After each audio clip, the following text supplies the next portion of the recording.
शादी के बाद जब अंजू पहली बार ससुराल आई तो प्रवीण को पति के रूप में पाकर अंजू के सारे सपने चूर चूर हो गए, क्योंकि उसके पति प्रवीण का रंग सांवला और कद नाटा था। वह अंजू से उम्र में भी काफी बड़ा था। अंजू ज्यादा पढ़ी लिखी तो नहीं थी, मगर थी बहुत खूबसूरत। गोरी रंगत और मखमली जिस्म की मालकिन थी वो। उसने खूबसूरत फिल्मी हीरो जैसे पति की कल्पना की थी, लेकिन अंजू की सोच के विपरीत उसके पति का रंग रूप था। प्रवीण सीधा साधा और नेक इंसान था।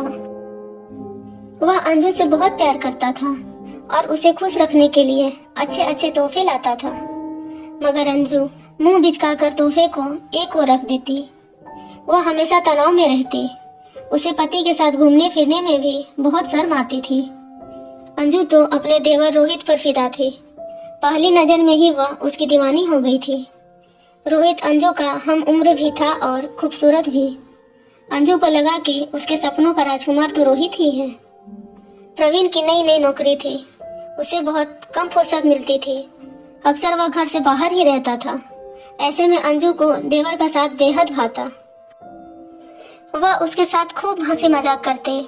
अपने देवर को रिझाने के लिए अंजू उसके इर्द गिर्द मंडराती रहती। जानबूझकर वह साड़ी का पल्लू सरका कर रखती। उसके गोरे खूबसूरत बदन को रोहित जब चोर निगाहों से घूरता तो अंजू के दिल में शहनाइयां बज उठती। वह चाहती थी कि उसका देवर उसके साथ छेड़छाड़ करे, मगर लोक लाज के डर से और घबराहट के चलते रोहित ऐसा कुछ नहीं कर पाता था। अपने देवर की तरफ से कोई पहल न होते देख अंजू उसके और भी करीब आने लगी। वह उसका खूब ख्याल रखती।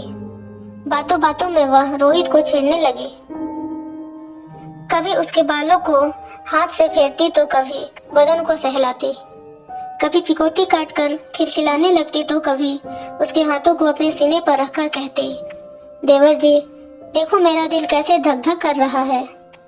जवान और खूबसूरत भाभी की मोहक अदाओं से रोहित के मन के तार झंझना उठे।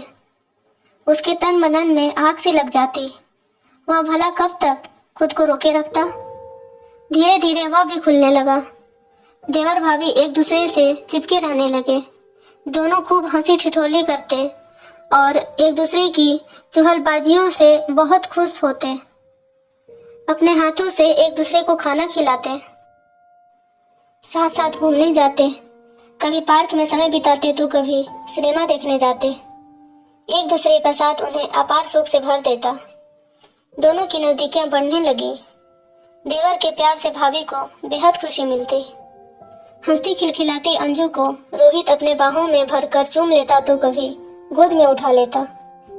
कभी उसके सीने पर सिर रखकर रोहित कहता, इस दिल में अपने लिए जगह ढूंढ रहा हूँ, मिलेगी क्या? चलो देवर जी फिल्म देखने चलते हैं। एक दिन अंजू बोली, हाँ भाभी चलो, अंतरा टॉकीज में नई फिल्म लगी है। रोहित खुश होकर बोला और कपड़े बदलने के लिए अपने कमरे में चला गया। अंजू कपड़े बदलने के बाद आईने के सामने खड़ी होकर बाल संवारने लगी। अपना चेहरा देखकर वह खुद से ही शर्मा गई। बन ठन कर जब वह निकली तो उसका देवर उसे देखता ही रह गया। तुम इस तरह क्या देख रहे हो देवर जी? तभी अंजू इठलाते हुए हंसकर बोली। अचानक रोहित ने अपनी भाभी को पीछे से बाहों में भर लिया और उसके कंधे को चूम कर बोला, बहुत खूबसूरत लग रही हो भाभी। काश हमारे बीच यह रिश्ता न होता तो कितना अच्छा होता। अच्छा तो तुम क्या करते? अंजू शरारत से बोली, मैं झटपट शादी कर लेता और रोज सुहागरात मनाता। रोहित ने कहा। धत, अंजू शर्मा गई, लेकिन उसके होठों पर मादक मुस्कान बिखर गई। देवर का प्यार जताना उसे बेहद अच्छा लगा। खैर वे दोनों फिल्म देखने चल पड़े। फिल्म देखकर जब वे बाहर निकले तो अंधेरा हो चुका था। वे अपनी ही धुन में बातें करते हुए घर लौट पड़े, पर उन्हें क्या पता था कि दो बदमाश उनका पीछा कर रहे हैं।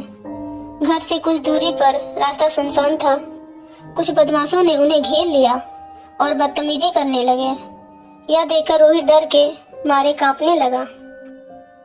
जान प्यारी है तो तू भाग जा यहाँ से, वरना यह चाकू पेट में उतार दूंगा। एक बदमाश दांत पीसता हुआ रोहित के आगे गुर्राया। मुझे मत मारो, मैं मरना नहीं चाहता। रोहित गिड़गिड़ाने लगा। जा, तुझे छोड़ दिया, अब फुट ले यहाँ से, वरना। मुझे छोड़कर मत जा रोहित, मुझे बचा लो। तभी अंजू घबराए लहजे में बोली, लेकिन उसके देवर ने जैसे कुछ सुना ही नहीं। वह वहां से भाग खड़ा हुआ। सारे बदमाश हाँ हाँ करके हंसने लगे। अंजू उनकी कैद से छूटने के लिए छटपटा रही थी, पर उसका विरोध काम नहीं आ रहा था। बदमाश अंजू को अपने चंगुल में देखकर उसे छेड़ते हुए जबरदस्ती खींचने लगे। वे उसके कपड़े उतारने की फिराक में थे। बचाओ बचाओ, अंजू चीखने लगी। चीखो मत मेरी जान, गला खराब हो जाएगा। तुम्हें बचाने वाला यहाँ कोई नहीं है, तुम्हें हमारी प्यास बुझानी होगी। एक बदमाश बोला। हाय, कितनी सुंदर हो, मजा आ जाएगा। तुम्हें पाने के लिए हम कब से तड़प रहे थे। दूसरे बदमाश ने हंसते हुए कहा। बदमाशों ने अंजू का मुंह दबोच लिया और उसे घसीटते हुए ले जाने लगे। अंजू की घुटी घुटी चीख निकल रही थी। वह बेबस हो गई थी। इत्तेफाक से प्रवीण अपने दोस्त जय के साथ उसी रास्ते से गुजर रहा था। चीख सुनकर उसके कान खड़े हो गए। यह तो अंजू की आवाज लगती है, जल्दी चलो, प्रवीण अपने दोस्त जय से बोला। दोनों तेजी से घटना स्थल पर पहुंचे। उन्होंने टॉर्च जलाई तो बदमाश रोशनी में नहा गए। बदमाश अंजू के साथ जबरदस्ती करने की कोशिश कर रहे थे। अंजू लाचार हिरनी से छटपटा रही थी। प्रवीण और उसके दोस्त फौरन बदमाशों पर टूट पड़े। उन दोनों ने हिम्मत दिखाते हुए उनकी पिटाई करनी शुरू कर दी। मामला बिगड़ता देख बदमाश भाग खड़े हुए, लेकिन जाते जाते उन्होंने प्रवीण को जख्मी कर दिया। अंजू ने देखा कि उसका पति घायल हो गया है। प्रवीण को बदमाशों ने उसके पैर पर चाकू से वार किया था। अंजू जैसे तैसे खड़ी हुई और अपने पति के सीने से लगकर फूट फूट कर रो पड़ी। उसने अपने आंसुओं से प्रवीण के सीने को तर कर दिया। चलो घर चले, प्रवीण ने अंजू को सहारा दिया। उन्हें घर पहुंचाकर जय वापस चला गया। अंजू अभी भी घबराई हुई थी, पर धीरे धीरे वह ठीक हुई। यह क्या, आपके पैर से तो खून बह रहा है, मैं पट्टी बांध देती हूँ। प्रवीण का जख्म देखकर अंजू ने कहा। मामूली सा जख्म है, जल्दी ठीक हो जाएगा। प्रवीण प्यार से अंजू को देखते हुए बोला। अंजू के दिल में पति का प्यार बस चुका था। अपने पति से नजरें मिलाते ही वह शर्मा गई। वह मासूम लग रही थी। उसका प्यार देखकर प्रवीण की आंखें छलछला आईं। बीवी का सच्चा प्यार पाकर प्रवीण के वीरान दिल में हरियाली छा गई। वह अंजू को अपनी बाहों में भरने के लिए मचल उठा। इतने में अंजू का देवर रोहित सामने आ गया। वह अभी भी घबराया हुआ था। बड़े भाई के वहां से जाने के बाद उसने अभी भाभी का हालचाल पूछना चाहा तो अंजू ने उसे दूर रहने का इशारा किया। तुमने तो मुझे बदमाशों के हवाले ही कर दिया था। अगर मेरे पति समय पर ना पहुंचते तो मैं लूट ही गई थी। कैसे देवर हो तुम? जब अंजू ने कहा तो उसके देवर का सिर शर्म से झुक गया। इस एक घटना ने अंजू की आंखें खोल दी थी। उसे अब अपनी घटिया करतूत पर बहुत शर्म आ रही थी। मन ही मन उसने कसम खाई कि अब वह अपने देवर से नाजायज संबंध नहीं रखेगी। अंजू को अपना पति ही सच्चा हमदर्द लग रहा था। वह अपने पति के पास कमरे में चली गई और दरवाजा बंद कर लिया।